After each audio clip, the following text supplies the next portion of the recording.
जनपद अलीगढ़ में स्वास्थ्य विभाग की एक बड़ी लापरवाही सामने आई है।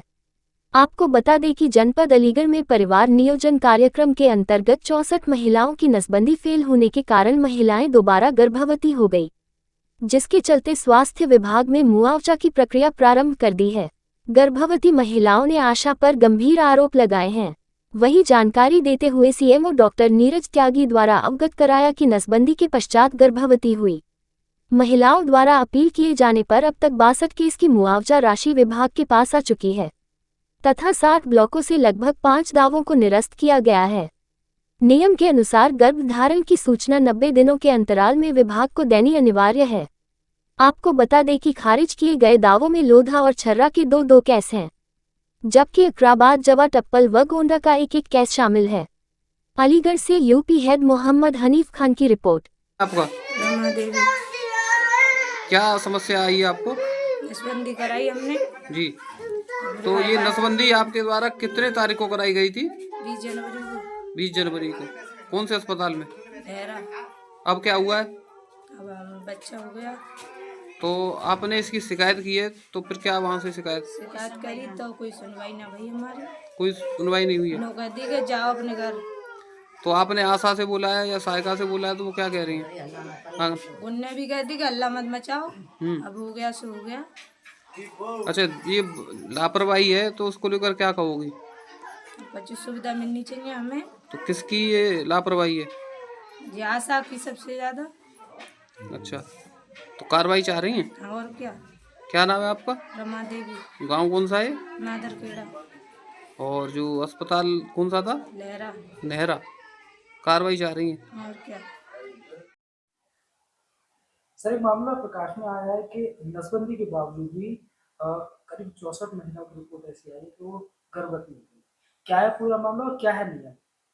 देखिए, यहाँ मैं आपके माध्यम से बताना चाहूँगा कि जब भी हम कोई पुरुष या महिला नसबंदी करते हैं तो उससे पहले एक कंसेंट फॉर्म हम लोग भरवाते हैं, जिसमें उन्हें सभी चीज़ें अच्छे से समझा दी जाती हैं कि यदि इसके पश्चात भी आपको ऐसा लगता है कि गर्भधारण की संभावना है तो तुरंत आप उसकी जांच कराएं, और यदि गर्भधारण होने की पुष्टि होती है तो यदि आप चाहें तो उसे कंटिन्यू कर सकते हैं, अन्यथा जो भी मेडिकल ट्रीटमेंट है उसके तदुपरांत फिर हम उसकी पुनः दूसरे माध्यमों से नसबंदी की प्रक्रिया व्यवहार में लेते हैं। यहाँ मैं बताना चाहूँगा कि अगर मैं जनपद अलीगढ़ की बात करूँ तो लगभग 4,500 से अधिक महिलाओं की हमने पिछले वित्तीय वर्ष में जो है वो महिला नसबंदी का कार्य किया है।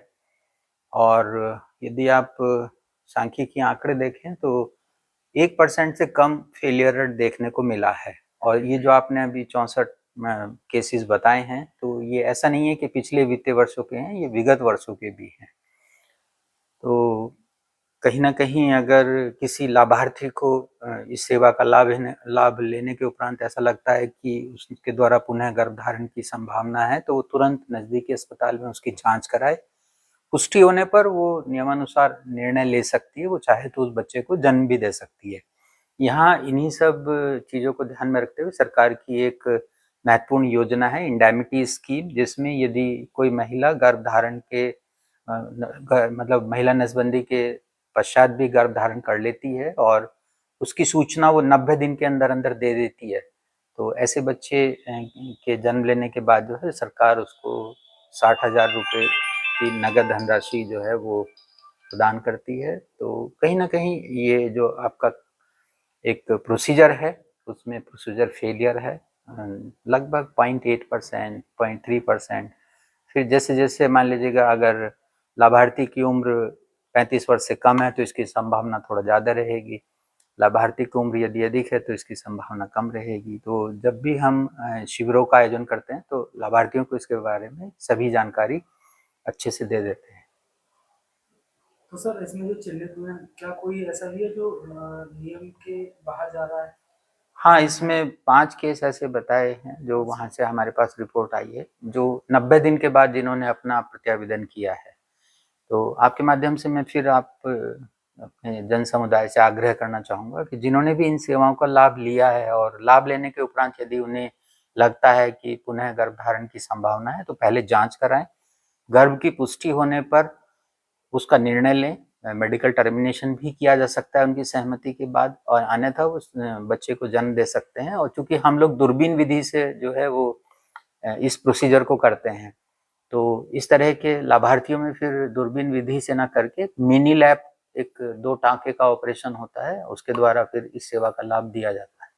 तो कोई भी महिला या पुरुष अगर नसबंदी कराते हैं तो क्या कह सकते हैं, मतलब कितने समय तक उन्हें रिलेशन से दूर रहना होता है या कर सकते हैं? देखिए, इसमें बेसिकली पुरुष नसबंदी में तो इस तरह का परहेज रहता है कि जब तक उसकी जांच ना हो जाए और उसके जो भी सिक्रीशंस हैं उनमें शुक्राणु ना होने की पुष्टि अगर ना हो, तब तक उन्हें संभोग से वंचित रहने के लिए कहा जाता है। महिला नसबंदी में उनको अगला महीना आने तक थोड़ा सा मना किया जाता है। बाकी इस तरह का कोई वो नहीं है। हमारी आशाएं हमेशा उनके साथ संपर्क में बनी रहती हैं।